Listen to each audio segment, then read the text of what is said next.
And I don't know how many of us actually wake up every single morning and look forward to going to their places of work. It's unfortunate that many of us may not be in that category. If you are, then you are privileged. But today we'd like to talk about passion. Some of us are stuck where we are because it brings income, and you think, well, I love to do ABC, but will it put food on my table? That's what we'd like to look at this morning. And we'll also give you an opportunity to ask our guests this morning some questions. If maybe you're one of those who are wondering, okay, I have a passion, but I don't know how to make it pay my bills or how to follow it through so that I live a fulfilled and an enjoyable life. And joining me in the studio is Chris Mureithi. Welcome. Thank you. Good to have you, Chris. Thank you. He's the CEO of Premier Group. But before we go to Premier Group, Chris, tell me a little bit about yourself. I'm your normal guy next door. What's my normal guy next door? Well, where were you born? Where did you grow up? I grew up in Eastlands, a tough neighborhood where we have multiple governments. We have the the national government, the county government, and another different type of government. Group. Yes, who even levy taxes. Yes, but those who live there really know the impact of the government. I grew up, and my dad was very keen on education and discipline. I tell you, that man... Was he a teacher? No, he wasn't. Okay. But that man, he used to discipline us when we were young. This time in the neighborhood, I was a playful boy. And as constructions were being constructed around, and as they put the window grills before they put the window panes, we used to go put our heads in there and then shout, and you can hear the echo, and you have a time of your life. And particularly with my small head, it was easy to fit in there. So, but Murphy's Law finally caught up with me. You know, they say whatever can go wrong will go wrong. So this particular time I went in, and it used to come out. Oh, your head could come out? Yes, could come out. Then one of the kids had a lapse in judgment. He went and called my father. And my father came, and, you know, I wish he had called my mother, because my mother would be like, hey, she might understand that. Yeah, she might understand. Do play and all that. Yeah, and then she started asking, is your neck okay? But my dad, man, just chomoed his belt, and I was in the perfect position for caning. You could not move. I was given a good one. Okay. But I thank the man I am the man I am today because of him. He used to beat us in advance. When he's traveling on a weekend, he would call us and take care of any potential take care of any potential that we might do. And then we're asking, hey, Dad, what's up? He says, I know, I'm gone. You guys will misbehave. And then when he comes back, and reporter-in-chief, a.k.a. my mom, was waiting with a report of what we did, and he forgets that he beat us in advance. He beats again. But he's responsible for who you are today. He is responsible for where I am today, and all right. I'm glad. Yeah, so went to school. Wasn't particularly the smartest student when we started off in class 1. Especially hated math. My teacher would come one day, and he asked, Chris, if I have 7 apples on my right hand and 8 apples on my left, what do I have? And I said, you have huge hands, you know. And that was me, man. And then he thought maybe addition is a problem. Let's try something else. And he asked, okay, let's do it again. Chris, if you had 20 apples, and my desk mate was called Frank, and Frank took 7, what do you have? Hey, and I said, we have a fight, you know. So I wasn't particularly the smartest of students, but that changed. It's a story for another day. Okay. Unless you want to hear it now. No, so you went through school just kawaida. Yeah, just kawaida. Not the brightest student in class. As I started in class 1, okay. But that changed. There was an event that with my mom that changed my world. What event was that? In class 1, I used whenever the report was out, I used to check my position from the bottom. Because it was easier to find my name from the bottom, say, why waste time looking from the top? And yeah, in a class of 40, I was languishing at 36. It was kind of a permanent position for me for class 1. And I had to repeat, or rather that's what the principal said. But this particular day I went home with my report card, and I gave it to my mom, and she just shook her head. And just to break the ice, I told her, Mom, don't worry. I mean, I'm position 36. At least I'm top 100. But of course, she said top 100 you're in a class of 40. She missed a joke. But so we went back to school with my mom, and we walked into the principal's office. We stormed in there. She was dragging me along, and she said something that shocked me. What is that? She told the principal that my son is not going to repeat because he's not stupid. It's either he's in the wrong system or he has the wrong people, but he's not stupid. She had that much confidence. She had that much confidence, and I can assure you, I was just as shocked as the principal was, because I was wondering, who is she talking about? You know, that can't be me. So after that, I went home and I was like, Mom, who are you talking about? So we went home and I told her, it's already hard enough for me in class 1 and you want me to go to class 2. I had no problem, by the way, going to repeating class 1.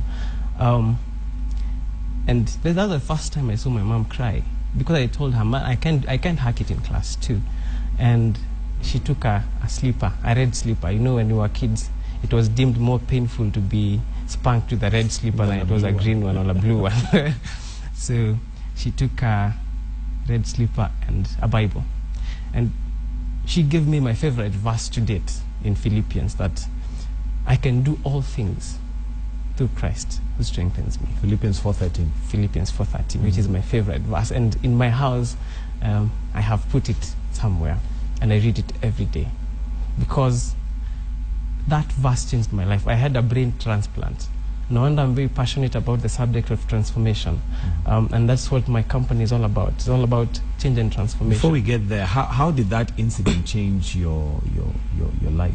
You said that that's what transformed. That's what transformed, because my mom made me read that verse until I was crying myself. Because you can read until it's painful. And then the fact that I saw my mother cry, and I love my mom, I can assure you, as my dad as well. And I promised her that I will never make her cry again. That was my turning point. When I went to, of course, it was a private school, so the parents had a say in what will happen to their kids. So class 2, here I come, and forget what they say about, progressive improvement. Now, I shot from position 36 to position 1. What do you think accounts to your shooting that ahead? Is it the fact that now you had confidence, you can do it? Is it the fact that your mom believed in you despite the fact that you are okay with being number 36? It's because my mom believed in me. Sometimes when you don't believe in yourself, you have to step into the belief of somebody else about you. And that was my mom. And I started doing things that I did not used to do, like doing my homework. I hated homework because I loved playing. And I worked hard. 36 to position 1, a position I've held for a better part of my academic life. From 36 to position 1? Position 1. It was like a miracle, but it's because I had the potential. Only that I was happy in my mediocrity until that turning point. Okay, now you go ahead and you finish standard 8. I go standard 8. I join Nairobi school. Oh, you're an ex-Presbyterian? Yeah, an ex-Presbyterian. So Thank you, man. But you won't do the national anthem. Anyway. We do the patch thing here. So finished high school, joined campus, pursued commerce, graduated first class, top of the business school. So I wasn't a poor student by any standard. Okay. Yeah, and then that's when, during my 4th year, first semester, is when I met Safaricom guys. And wait, before you get to the job that you were doing, did you actually want to do commerce? Was that by choice? Well, not exactly, but I thank God I did it. I wanted to be a lawyer because I always found that I was winning arguments, and I thought, the one that loved debates. Oh yeah, I love debate. I love debate, and I thought, this is the way to go. But Murphy's law happened again. I didn't get to do, but I thank God. My friend and I came with my best friend today, Joseph. We have a long history with him. And when we finished school, he was in Starehe. Starehe guys have to rub it in on your face. And of course, I used to tell him that the founder of Starehe was an ex-Presbyterian, Griffin, the late Griffin. So we mentored those guys. So we trained, changing courses, here and there, but nothing worked out. And we said, hey, let's not struggle to change these things. Let's just stick with it. Let's just stick with this and finish. And well, it wasn't bad. I can't complain. I thank God I did not make it to do the law I was. But I think it's because my dad wanted me to be a lawyer. He thought I can be a good lawyer. Okay. Yeah. So here you finish your commerce. Now you get a job. Actually, I got a job before I finished. What, as an intern? No. It was in all of those sessions where Safaricom guys had come to the university to address the students, to mentor the students, to inspire them, and to tell them what the job market out there really wants. And after they were finished, they asked anybody with a question. I'm always that guy with a question. So yeah, I carried my hand and I asked a question. And they thought that guys are brilliant. Of course, I threw all the technical jargons you can think of and to look smart, which I actually did. And it earned me a job at Safaricom. I thought they were joking. So a friend of mine, he's called Ronaldo Sumba. That's, I would say, after my dad, that's the other man who has really changed my life, because he's the one who gave me the opportunity he ran for presidency.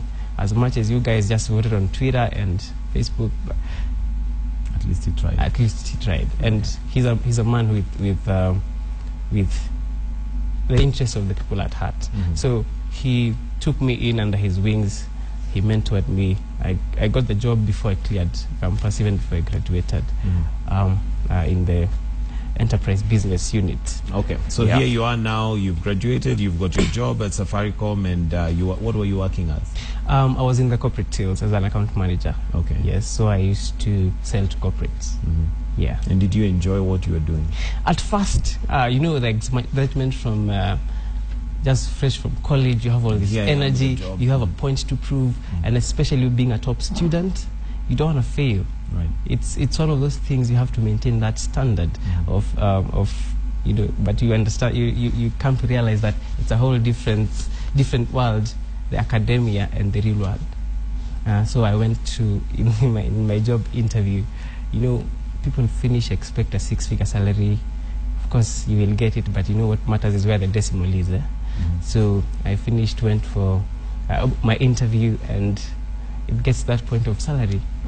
Now that's to quote how much I would like to earn, and fresh from college, no experience whatsoever, I said 100,000, and the interviewer who was interviewing me said, okay, what if we add a full medical cover, a dental cover, you know, give you a car that can be driving you around and renewed every 2 years. Is that a good deal? And I was like, wow. Are you kidding me? Is that on top of the 100,000? Yes. I was like, wow, are you kidding me? And she was like, yeah, but you started it. So 100,000 for a fresh from school was just impossible. So I started my career as a corporate salesman. Challenging, but I started enjoying it. And to date, I savor the experiences I got from that, being a salesman, especially the rejections. Entirely a waste of time. We'll come to what you're doing right now. But what I want to understand is, did you enjoy what you were doing? Was it your passion? Was it what you had always dreamt of doing as a young man? Well, not exactly. You see, I always dreamt of working for Safaricom. As in, I woke up every day, and I used to tell my mom, I'll be the next CEO after Michael Joseph. Okay, I didn't know that he'll retire that soon, but that was my ambition. And when I got the job, I called my mom. I was like, these guys have offered me a job. I don't know if they're joking, but we'll confirm that. He said, but you have always been saying you want to work for Safaricom. It's like your dream has come true. So I loved the brand. But when I got in, of course, you have, as I said, you have a point to prove. Being one of the youngest in the department by that time, and after I performed very well in the beginning, but after a while I didn't love that job. I started finding it hard to wake up in the morning. Sometimes I would be called and I'd say I'm seeing a client somewhere, but I know I'm in bed, you know. Thank God they never had GPS trackers. Otherwise, you would have been caught. Yeah, it became difficult. Fine. Now you reach a point where you feel, okay, I am excited. The excitement dies down, You have a job as a young man straight from college. I'm sure many would envy you and think, wow, that's brilliant. But you get to a point where now you feel, I don't enjoy this anymore. What did you do after that? Oh yeah, so I talked to a few friends within the corporate, and I was telling them, I need to move to a specific department. I need to move there because I feel my passions are there. It happened that I was chairing a committee that dealt with people, and I love engaging with people. Any day I will get late to do my things by engaging with people, because I love talking. That's basically what I love doing. I can do that all day and all night as well. So I asked them to move me to this department. You know, it's not as easy as it sounds, right, just to be moved anyhow. So it got to a point I had to make a decision. Either enjoy the security, because I can tell you Safaricom they had all the nice packages. I couldn't complain about that. If it's about employee welfare, there was nothing to complain about. It was the perfect job if it's what you like, but for me it wasn't. And yeah, I had to make the big decision, to make the big jump. So at that point, had you admitted to yourself, because I think that's probably where it begins, had you admitted to yourself what your passion is? Because you've said you love talking, but if you're sitting there and I'm thinking, okay, I love talking, how's that going to put bread on the table? By talking is not just making noise or talking because you have to say something. I love inspiring people, and after work I used to develop myself. After 5 I used to green my downtime, so I would go to schools, churches, and just talk to the people, and I inspire them.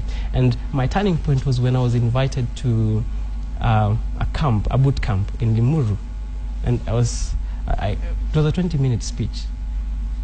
So I went and I gave my talk on leadership, and the guys were so inspired. I was doing it pro bono. I was not charging for my talks. You see, when you love something, that you can even do it for free. Just like Nixon the Doctor, we've seen there with Master Yes. Kandi's thing, Yes. where the two of them are actually administering medicine without much. When you're passionate about something, you don't need to be paid for it. So I used to do it pro bono.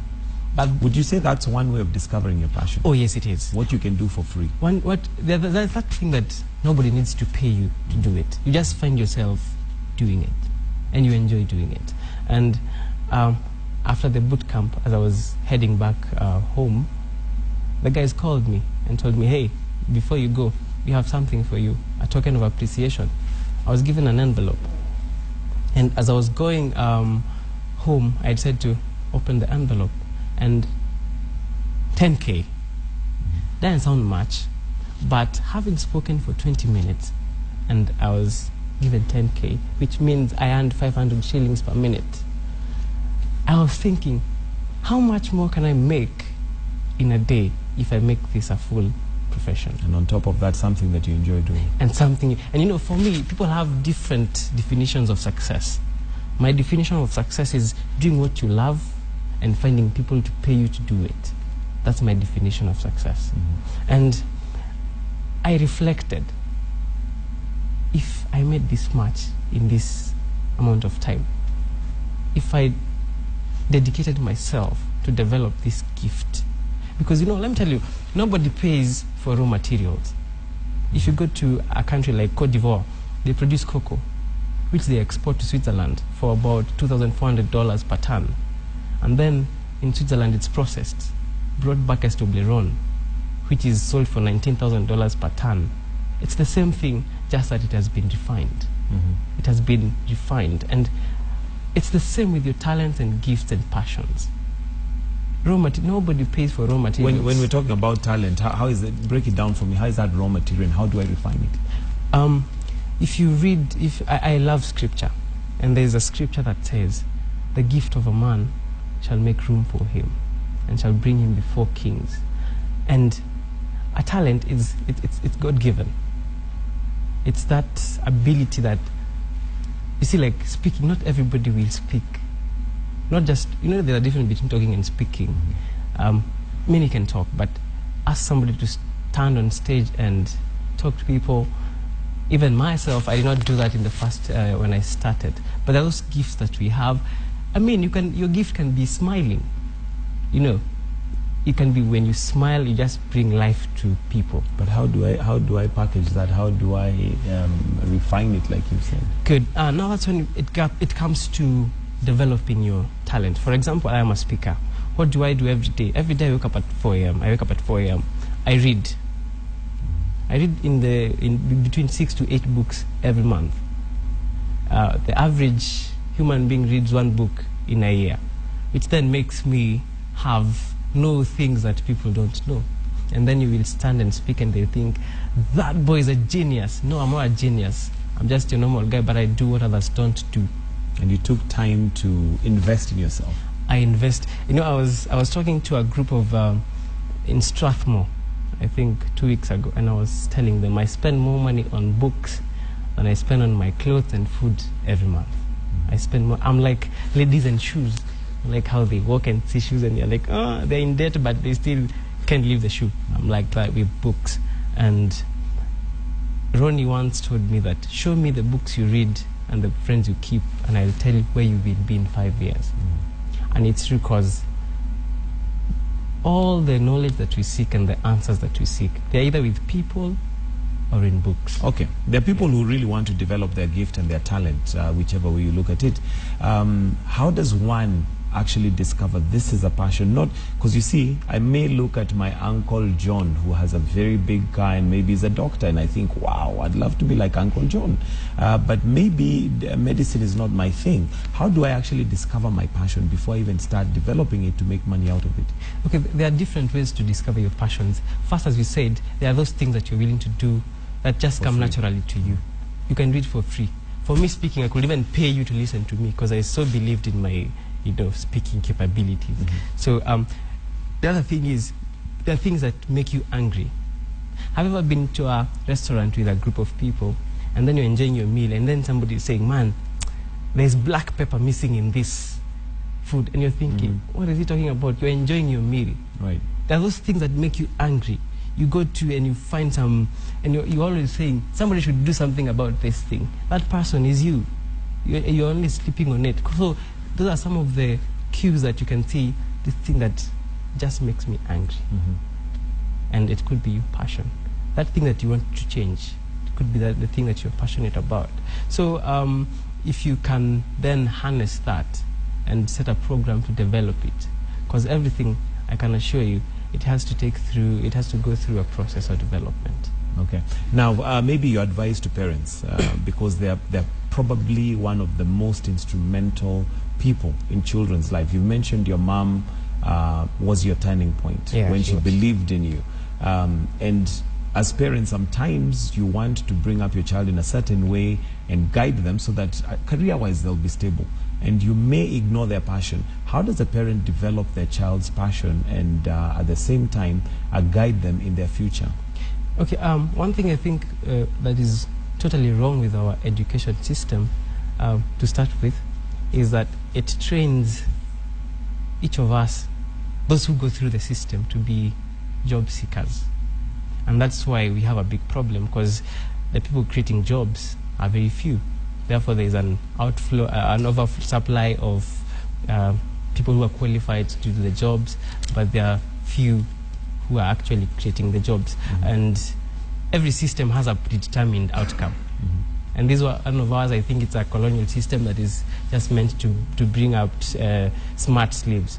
So first, my advice to parents, I am not a parent yet, so I won't tell you I'm an expert in parenting.